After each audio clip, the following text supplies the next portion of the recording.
10 দিন কাজ হয় তো 20 দিন বন্ধ। খোয়া ফেলে ফেলে মাসের পর মাস ফেলে রাখা।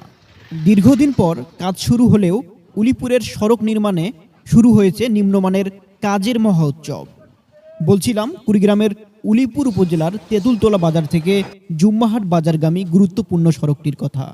স্থানীয় জনগণের অভিযোগ, দীর্ঘদিন কাজ ফেলে রাখার পর এখন যে কাজ করা হচ্ছে তাতে পদে পদে চলছে চরম জালিয়াতি। পুরানা ইট ঝুড়া করিয়া এগুলা কিন্তু গুঁড়া করিয়া রিপেয়ারিং করে গেছে। তারপরে এখন যে পিচটা দিতেছে, এই পিচটাও নর্মাল, পিচটা কোনো অ্যাকশন হচ্ছে না। নিয়ম অনুযায়ী রাস্তার দুই পাশের বর্ডার বা এজিং মানসম্মত নতুন ইট দিয়ে লম্বালম্বিভাবে গাঁথার কথা, কিন্তু ঠিকাদার কোথাও বসাচ্ছেন আড়াআড়ি বা পাইতল করে, আবার কোথাও লম্বালম্বি বসালেও ব্যবহার করছে পুরনো ও থার্ড ক্লাস ভাঙাচোরা ইট। পাশের পুকুরের সংলগ্ন অংশে এভাবে নামমাত্র এজিং দেওয়ায় পুরো রাস্তা পুকুরে ধসে পড়ার আশঙ্কা তৈরি হয়েছে শতভাগ। যেখানে আমাদের ইট দিয়ে গাঁথার কথা ছিল সেখানে বস্তা দিয়ে গাঁথা হয়েছে ভাই। এ কয়েকদিন পর বৃষ্টিতে আবার বস্তা ঢালি না বিজেপি। আর যে পিস দিছে বোধহয় হাফ ইঞ্চি বা 1 ইঞ্চি তো হবার না বলে চরেই হাসিয়ে শেষ করে দেবে।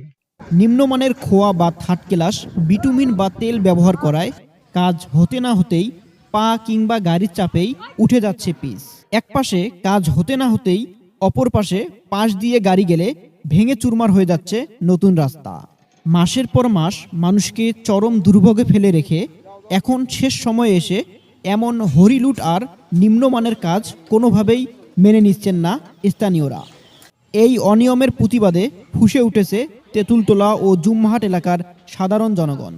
স্থানীয়দের দাবি, এলজিইডি ও সংশ্লিষ্ট ঊর্ধ্বতন কর্তৃপক্ষের জরুরি হস্তক্ষেপ দাবি করছি। অবিলম্বে এই অনিয়ম ও দুর্নীতির তদন্ত করে এই থার্ড ক্লাস বা পুরনো ইট ও নিম্নমানের পিচের কাজ বন্ধ রেখে সঠিক নিয়মে টেকসই রাস্তা নির্মাণ সুনিশ্চিত করা হোক। Desk report, daily Ulipur news.